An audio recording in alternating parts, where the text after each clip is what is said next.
Bulletin में सबसे पहले आपको बताएं कि वजीर आज़म इमरान खान का कहना है कि परवेज मुशर्रफ ने ताकतवर को एनआरओ देकर सबसे बड़ा जुल्म किया। पैसा मुशर्रफ का नहीं, कौम का चोरी हुआ था। आज भी हमें एनआरओ के लिए ब्लैकमेल किया जा रहा है। सब इकट्ठे होकर कहते हैं अलग कानून बना दो, एनआरओ दे दो वरना हुकूमत गिरा देंगे। इस्लामाबाद में तकरीब से खिताब में इमरान खान ने कहा कि कानून की बालादस्ती किसी भी मुल्क की तरक्की की बुनियाद है। ताकतवर हमेशा कानून से ऊपर रहना चाहता है। मुहज़्ज़िब माशरे उन्हें कानून के नीचे लाते हैं। उन्होंने कहा कि पाकिस्तान 1985 के बाद तनज़्ज़ुली का शिकार हुआ।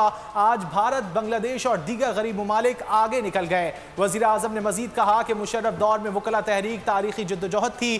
तहरीक के जो नतायज आने चाहिए थे वो बदकिस्मती से नहीं आए। इमरान खान ने ओवरसीज़ पाकिस्तानियों को मुल्क का सबसे बड़ा असासा भी करार दिया। कहा 90 लाख अफराद की GDP 22 करोड़ पाकिस्तानियों के बराबर है। जो भी कौम आगे बढ़ती है उधर कानून की हुक्मरानी होती है।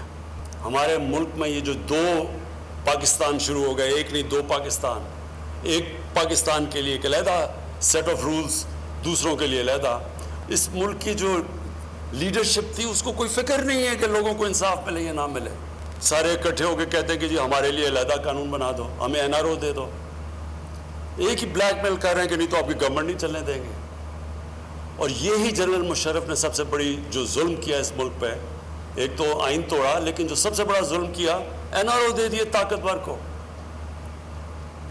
पैसा तो जनरल मुशर्रफ का नहीं था, पैसा तो कौम को चोरी हुआ था। उसके पास तो राइट ही नहीं था कि उनको कहे जी नहीं हमने आपको माफ कर दिया। तो जब आपको इंसाफ नहीं मिलता तब फिर ताकतवर ये जो कब्जा ग्रुप हैं ये फिर प्रिवेल करते हैं उस सोसाइटी में। इंग्लैंड में क्यों नहीं कब्जा ग्रुप? मैं सारी 18-19 साल गुजारे हैं वहाँ। क्यों नहीं यूरोप में कब्जा ग्रुप? क्योंकि वहाँ कानून है। सब्सक्राइब करें और बेल दबाएं ताकि कोई खबर रह न जाए।